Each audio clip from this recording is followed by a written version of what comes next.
Hello student, कैसे हैं आप सब लोग। आई होप सब लोग अच्छे होंगे। और आप देख रहे हैं मेरा यूट्यूब चैनल, जहां पर मैं बीएससी, एमएससी और इंजीनियरिंग मैथमेटिक्स पढ़ाता हूं। जिसमें से जो हमारा टॉपिक चल रहा है वो है हमारा कॉम्प्लेक्स नंबर। और कॉम्प्लेक्स नंबर में हमने कल बात की हुई थी इसके डेफिनीशन जो होती है वो क्या होती है, उसकी प्रॉपर्टी क्या होती है, और एडिशन प्रॉपर्टी और मल्टीप्लिकेशन प्रॉपर्टी हमने दोनों डिस्कस किए हुए थे। आज जो डिस्कस करने वाले हैं वो है हमारी जो प्रॉपर्टी है उस प्रॉपर्टी का प्रूफ, जो हमने कल आपसे वादा भी किया था कि हम नेक्स्ट लेक्चर में आपको कुछ अच्छा और काफ़ी इम्पोर्टेंट लेके आएंगे। तो आज वो वक्त आ ही गया है, तो स्टार्ट करते हैं हम कॉम्प्लेक्स नंबर की आज प्रॉपर्टी जो प्रूफ करनी है। तो अगर आपने पुराना वीडियो नहीं देखा है तो यहाँ पर आई टैब बन के आ रहा है, आप जाइए, प्लेलिस्ट बनी है। तो सबसे पहले पहला लेक्चर जरूर देखिए ताकि आपको आज का जो लेक्चर है काफ़ी अच्छे से समझ में आ जाए। ठीक है, तो स्टार्ट करते हैं। तो सबसे पहले हम यहाँ पर हेडिंग डालेंगे कि सबसे पहले हेडिंग डालने से पहले मैं थोड़ा सा आपको कुछ जानकारी दे देता हूँ। ठीक है, जैसे हमारा कॉम्प्लेक्स नंबर है दो, क्या है, एक है Z1, एक है हमारा Z2। ठीक है, दो हमारे कॉम्प्लेक्स नंबर है, ये आप नोट कीजिएगा कॉपी में। ऐसा नहीं है कि मैं सिर्फ आपको ऐसे बता रहा हूँ नॉलेज के लिए, नहीं, जितना भी बताऊँ आप नोटबुक में जरूर नोट कीजिए। तो यहाँ पर जैसे मान लीजिए एक Z1 है, एक Z2 है। ठीक है, हमने क्या किया, Z1 की वैल्यू हम जानते हैं, यहाँ पर क्या होती है x1 प्लस i/1, कल मैंने बताया था आपसे। फिर यहाँ पर Z2 की वैल्यू जो होती है वो होती है x2 प्लस i/2। चलिए, ये भी बता दिया था हमने। तो अब हम करना क्या चाहते हैं, हम ये करना चाहते हैं कि अगर Z1 और Z2 को दोनों को जोड़ें तो क्या हो। कल मैंने बोला था कि जब दोनों को इक्वल करें तो क्या हो। इक्वल जब किया था तो जो आया था तो हमने कह दिया था कि ये equality of two complex number है। लेकिन जब आज हम ऐड कर रहे हैं तो ऐड करने में क्या आएगा, तो ऐड करने में आएगा हमारा, अब Z1 की वैल्यू हम रख देते हैं यहाँ पर x1 प्लस i/1 रख दिया, प्लस यहाँ पर रख देते हैं x2 प्लस i/2, ये भी रख दिया। अब इसके बाद हम क्या करेंगे, अब इसके बाद हम यहां पर क्या करने वाले हैं, तो आप ये याद रखो कि यहां पर हम लिखेंगे x1, ठीक है, प्लस x2 एंड प्लस यहां पर i लिखेंगे एंड y1 प्लस y2। इतना आपको समझ में आ ही गया होगा कि हमने यहां पर जो रियल नंबर दिया हुआ है, ये रियल वैल्यू दी है ना, ये रियल वैल्यू है। नंबर तो x और y दोनों हैं रियल, लेकिन जो ये है ये रियल वैल्यू है, ये इमेजिनरी वैल्यू है। ठीक है, तो हम क्या करेंगे कि यहाँ पर x1 और x2 जो i नहीं है जिसमें, वो अलग करेंगे और जिसमें i लगा है वो अलग रख देंगे। ठीक है, एक बार और देख लो, जब तक मुझे नहीं सेटिस्फाई हो जाता हूं मैं, तब तक मुझे लगता है कि मैं थोड़ा सा और अच्छे से समझाऊं, क्योंकि मुझे कभी कभी फील होता है ना कि पता नहीं समझ में आया है कि नहीं आया है, और आप लोग भी कमेंट करते ही नहीं हो, बताते ही नहीं हो कि समझ में आया है कि नहीं आया है। यहाँ पर देखो हम क्या करेंगे, यहाँ पर x1 plus i/1 plus x2 plus i/2 ये रख लिया। इसके बाद हमें करना क्या है, यहाँ पर हमें करना ये है कि ये वाली वैल्यू अलग रख लिया एंड ये वाली वैल्यू अलग रख लिया। अब इसके बाद ये वैल्यू जो है इसको अलग करके ब्रैकेट में रख लिया और यहाँ से i कॉमन ले लिया और यहाँ पर रख लिया y1 प्लस y2। तो ये हमारा जब ऐड करोगे आप, तब ये आप कह सकते हो कि इसका फॉर्मूला है ये x1 plus x2 and plus i y1 plus y2, ये आपका क्या है, फॉर्मूला है। तो ये आप नोट करिए, और नोट करने के बाद जब ये आंसर लिखिएगा तो यहां पर आप लिखिएगा कि addition of two complex number, two complex number. ठीक है, तो इतना आप नोट कीजिए। पहले यहाँ मैं हट जा रहा हूँ, ये आप नोट कीजिए। और नोट करने के बाद अब हम जब स्टार्ट करने वाले हैं वो स्टार्ट करेंगे हम प्रॉपर्टी कि इसकी प्रॉपर्टी क्या होती है। ठीक है, तो अब स्टार्ट करें हम, चलिए स्टार्ट करते हैं। तो यहाँ से हम लिखेंगे, आप भी हेडिंग डाल लो कि properties of complex number, some properties of complex number. पहले आप इतना डालो। ठीक है,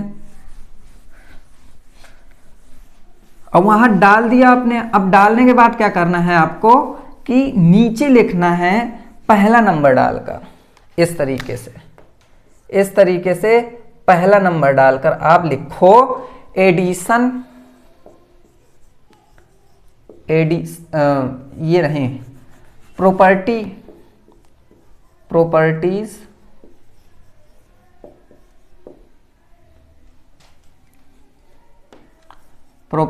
ऑफ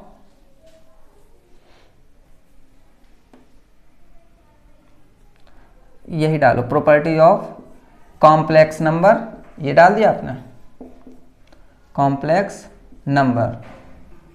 इतनी आपने हेडिंग डाल दी होगी। अब इसको हेडिंग डालने के बाद यहां पर पहला नंबर डाला होगा आपने, addition of complex number, addition of complex numbers, आपने ये भी डाल दिया होगा। ठीक है, इतना आपने कर लिया होगा। इतना करने के बाद आपको करना क्या है यहाँ पर कि सबसे पहले आपको लिखना है जो मैंने कल बोला था कि क्या थी पहली प्रॉपर्टी, क्या थी, तो आप कहोगे पहली प्रॉपर्टी एसोसिएटिव थी। ठीक नहीं थी? अगर जिसको आती है कमेंट करके बताओ जल्दी से। ठीक है, कमेंट जल्दी से करके बताओ कि पहली क्या थी। तो हमारी पहली थी एसोसिएटिव।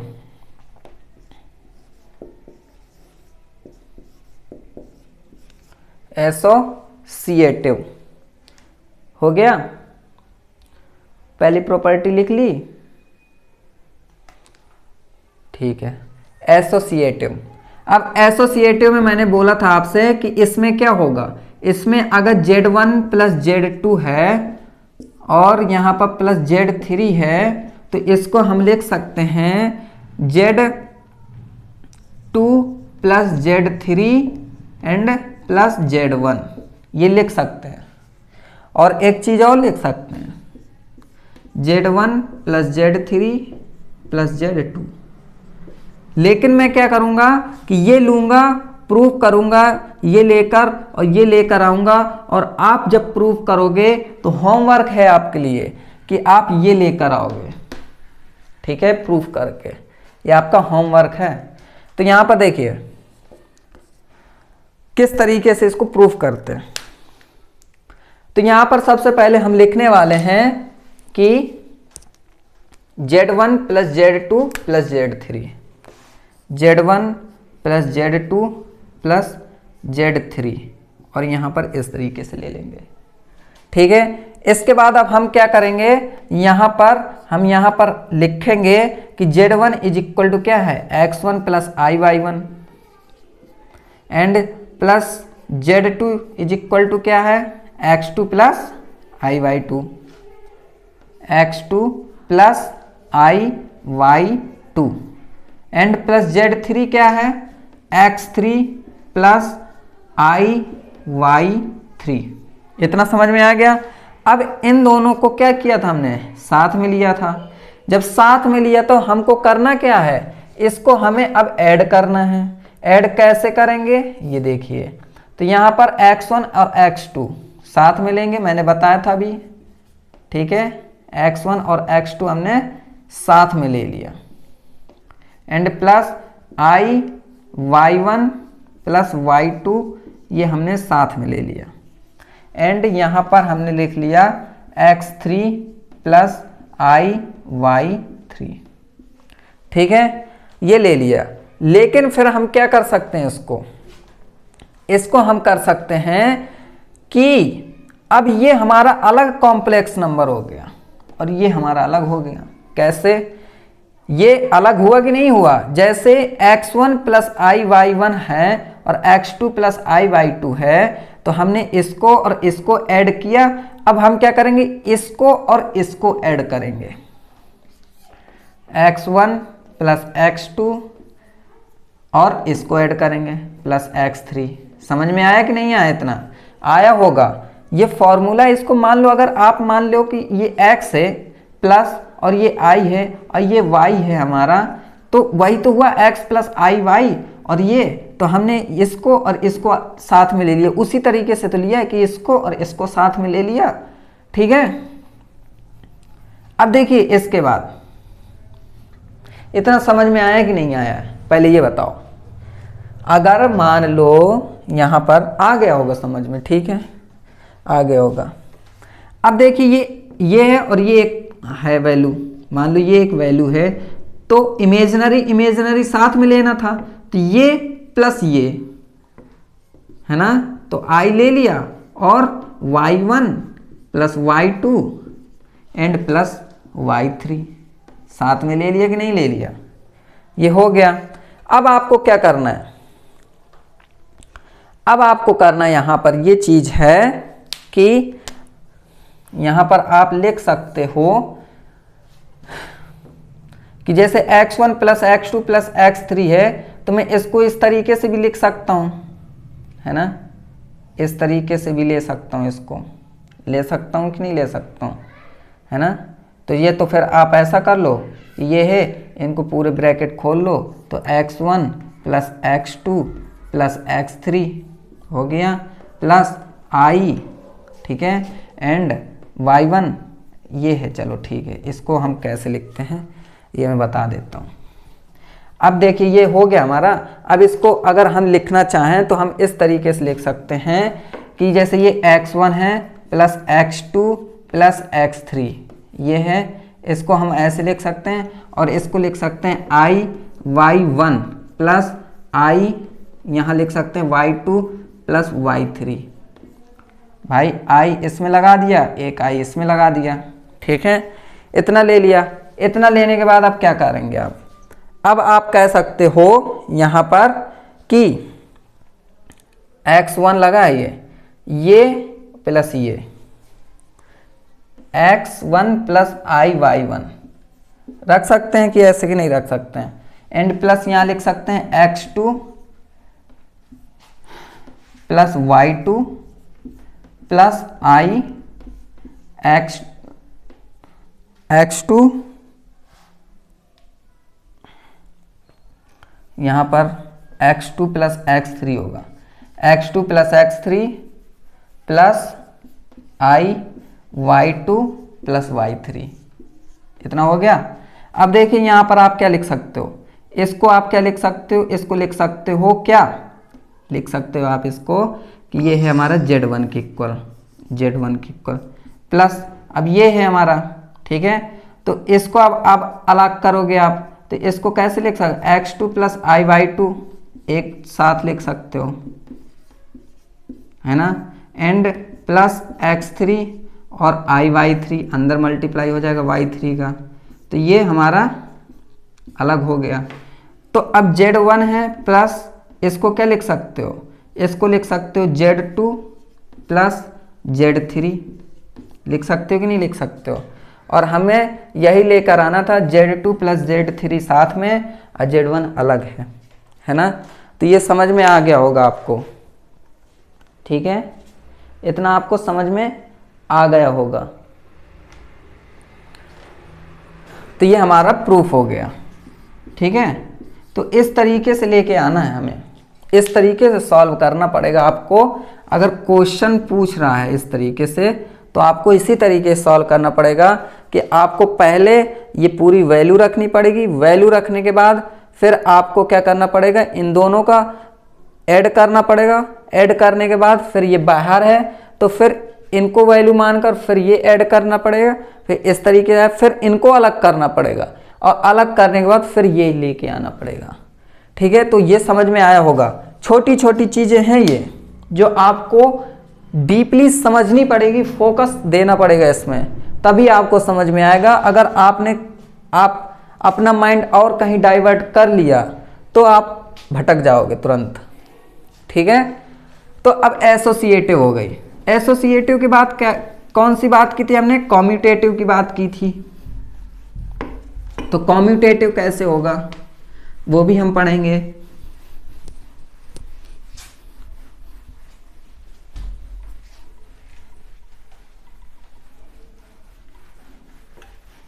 देखिए कॉम्यूटेटिव की बात की थी, तो यहां पर कॉम्यूटेटिव हेडिंग डाल दो आप, कॉम्यूटेटिव डाल लिया हेडिंग। अब यहां पर आप कॉम्यूटेटिव की प्रॉपर्टी लिख डालो जल्दी से। तो ये थी Z1 plus Z2 is equal to Z2 plus Z1। सबसे आसान है ये। तो देखिए इसकी वैल्यू कैसे लिखेंगे। यहां पर मैं Z1 प्लस Z2 ले लेता हूं, इसको लिख सकता हूं X1 प्लस Y1 IY1। ठीक है, X1 plus IY1 and plus X2 plus IY2 लिख सकते हैं, बिल्कुल लिख सकते हैं। अब यहां पर आप कहोगे कि इसको कैसे करना है, तो यहां पर मैंने बताया था X1 plus X2 and plus IY1 plus Y2 लिख सकते हैं कि नहीं लिख सकते हैं। अगर मैं चाहूं तो इसको मैं इस तरीके से लिख सकता हूं X2 प्लस X1 और इसको लिख सकता हूं Y2 प्लस Y1। लिख सकता हूं कि नहीं लिख सकता हूं? बिल्कुल लिख सकता हूं, है ना। अब इतना लिखने के बाद आप लिख सकते हो इसको X2 plus X1 plus IY2 plus IY1। अब ये और ये साथ में ले लो तो X2 प्लस IY2 हो गया, और ये साथ में ले लो तो X1 प्लस IY1 हो गया। अब इनको ब्रैकेट में ले लो और इसकी वैल्यू बताओ क्या है और इसकी वैल्यू क्या है। तो ये Z2 की है तो आप कह सकते हो कि ये हो गई Z2 और प्लस लगा दिया। ये क्या है कि Z1 की है तो ये Z1 हो गया। तो ये देखिए प्रूफ होके आ गया कि नहीं आ गया। हेंस प्रूफ कि Z2 प्लस Z1 लेके आना था, तो ये हमारा सॉल्यूशन है। तो ये आप नोट कर लो, ठीक है। इसी तरीके से हम कॉम्यूटेटिव प्रूफ करके लेके आए कि नहीं लेके आए? ऑफ कोर्स लेके आए। अब कॉम्यूटेटिव के बाद हम बात करेंगे किसकी? आइडेंटिटी की। तो आइडेंटिटी कैसे सॉल्व करेंगे वो देखिए।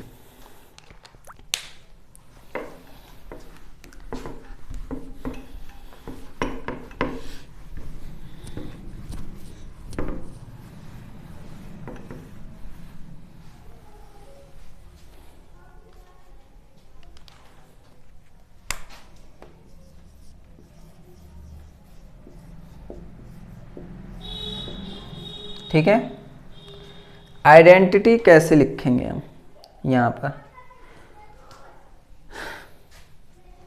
या आप आइडेंटिटी की जगह एडिटिव आइडेंटिटी भी लिख सकते हो। क्यों? क्योंकि हम ऐड कर रहे हैं ना। तो additive identity, additive inverse, additive associative, additive commutative, ये भी लिख सकते हो। ठीक है, एडिटिव आइडेंटिटी। ठीक है, इतना समझ में आया। अब देखिए एडिटिव आइडेंटिटी मैंने बताया था आपको कल कि अगर हम यहां पर हम एडिटिव आइडेंटिटी ये थी कि मैं Z1 प्लस जीरो करूं तो Z आएगा, या है ना, या हम 0 प्लस Z करें तो भी हमारा Z आएगा। इसी तरीके से हम क्या करते हैं कि Z प्लस 0 लेकर आते हैं, Z प्लस 0 लेते हैं और Z लेकर आएंगे हम। ठीक है, तो Z की वैल्यू क्या है? X plus IY and plus 0 को क्या लिख सकते हो? 0 प्लस I0 लिखोगे। क्या लिखोगे? 0 प्लस I0 लिखोगे। इसके बाद मैंने इसका फॉर्मूला बताया है एडिटिव का कि x प्लस 0 अलग रहेगा एंड I और y प्लस 0 अलग रहेगा। रहेगा कि नहीं रहेगा? इसके बाद आप लिख सकते हो x plus 0 is equal to X होता है and I y plus 0 y होता है। और ये क्या हो गया हमारा, ये क्या बन गया, ये बन गया हमारा x प्लस आई वाई को हम बोल सकते हैं z। तो अब देखिए z के बराबर आ गया कि नहीं आ गया, इसको और अच्छे से लिख लो एक बार, x प्लस आई वाई। तो ये z के बराबर आ गया, तो ये भी हमारा हेंस प्रूव्ड हो गया। हुआ कि नहीं हुआ, बिल्कुल हुआ है ना। तो इसी तरीके से हम एडिटिव आइडेंटिटी को सॉल्व किया है। अब हम बात करेंगे एडिटिव इनवर्स की। एडिटिव इनवर्स क्या होता है, ठीक है। तो समझ में आ रहा होगा, मुझे पता है कि आपको काफी अच्छे से समझ में आ रहा होगा, ठीक है। अब यहां पर हम बात किसकी करेंगे, एडिटिव इनवर्स की। एडिटिव इनवर्स हेडिंग डालते रहा करो, ठीक है। साथ में पढ़ोगे और साथ में नोट करोगे तो समझ में नहीं आने वाला। पहले आप देखो, अच्छे से समझो पूरा, फिर उसके बाद नोट करने की कोशिश करो, अपने आप से सॉल्व करने की कोशिश करो। अगर नहीं बन रहा है तो फिर देखो, ठीक है। अब देखिए एडिटिव इनवर्स मैंने बताया था कि z का उल्टा होता है प्लस में माइनस z। होता है कि नहीं होता है, बिल्कुल होता है। अब यहां पर एक फॉर्मूला याद रखो कि z is equal to X plus I Y. होता है कि नहीं होता है, क्या ये बिल्कुल होता है। और minus z is equal to क्या होगा, तो यहां minus X plus I Y होगा कि नहीं होगा। तो हम कहेंगे minus z is equal to minus X and minus I Y. हो गया। तो हम z की जगह z वाली और माइनस z वाली रखेंगे यहां पर। तो z की वैल्यू क्या है, x प्लस आई वाई, और इसकी वैल्यू क्या थी, 0 थी, ठीक है। तो x plus I Y and plus, अब माइनस z की लेंगे तो minus X and minus I Y. समझ में आया कि नहीं आया। अब देखिए इसको प्रूफ करना है हमें, इज इक्वल टू 0 लेके आना है ना। तो कैसे प्रूफ करोगे, तो हम एडिटिव में क्या करते थे, x लेते थे एंड प्लस लेते थे और दूसरा टर्म लेते थे एंड प्लस, फिर यहां पर i कॉमन लेते थे एंड y, है ना, एंड y लेते थे और फिर प्लस लेते थे एंड यहां पर माइनस y लेते थे। माइनस y नहीं, दूसरा टर्म लेते थे। इतना समझ में आया होगा, ठीक है। कोई ये ना कहना कि समझ में नहीं आया। पहले पूछो, कमेंट करो, पूछो कहाँ नहीं समझ में आया, तो फिर मैं बताऊंगा कि पहले हम क्या करते थे। अगर दो, ये फॉर्मूला मैंने बताया था आपको, z is equal to x1 plus x2 and plus I y1 plus y2। अब यहाँ पर देखो, ये z1 प्लस z2 का था, z1 प्लस z2 का था। उसी तरीके से तो है, ये मान लो z1 है, ये z2 है, तो x1 x2 मतलब ये वैल्यू और ये वैल्यू प्लस करनी है, तो ये वैल्यू प्लस, ये वैल्यू रख ली। फिर i रखना था, i रख ली। फिर पहला टर्म लेना था तो पहला y ले लिया एंड दूसरा टर्म लेना था तो y2 क्या है हमारा, माइनस का y2, माइनस का y है तो माइनस y ले लिया। अब इसको जब आप सॉल्व करोगे तो ये हो जाएगा x माइनस एक्स प्लस आई, ये हो जाएगा माइनस y, होगा कि नहीं होगा। तो ये क्या हो जाएगा, 0 प्लस आई, फिर ये 0, तो ये क्या हो गई, ये हमारी हो गई 0, ठीक है। तो ये हमारा हेंस प्रूव्ड। तो ये प्रूफ हो गया कि नहीं हो गया, चेक कर लूँ, दिख रहा है नीचे का, चलो दिख रहा है, ठीक है। तो समझ में आया होगा। अब हमारे देखिए कितनी प्रॉपर्टी हो गई, एडिटिव, एसोसिएटिव हो गई, फिर कॉम्यूटेटिव हो गई, फिर हमारी एडिटिव आइडेंटिटी हो गई, फिर एडिटिव इनवर्स हो गई, 4 हो गई। 5वीं क्या है, डिस्ट्रीब्यूटिव है। तो डिस्ट्रीब्यूटिव मैं कब कराऊंगा, जब आपको multiplication of multiplication of complex number समझाऊंगा, तब फिर लास्ट में। क्यों? क्योंकि क्या है कि ये और वो दोनों का उसमें कॉम्बिनेशन है ना, दोनों का कॉम्बिनेशन है। तो चलिए आज के लिए इतना ही है, मिलते हैं नेक्स्ट लेक्चर में। उसमें हम कॉम्प्लेक्स नंबर जो मल्टीप्लिकेशन में है वो बात करेंगे, उसकी प्रॉपर्टी प्रूफ करेंगे। तो आज के लिए आप इतना पहले पढ़ लो, समझ लो, अच्छे से दिमाग में रख लो। उसके बाद जब कल पढ़ोगे तो काफ़ी अच्छे समझ में आएगा। और वीडियो पसंद आ रही है तो लाइक करो एंड चैनल को सब्सक्राइब करो। चलिए आज के लिए इतना ही, मिलते हैं नेक्स्ट लेक्चर में नए जोश के साथ। Thank you very much and जय हिंद।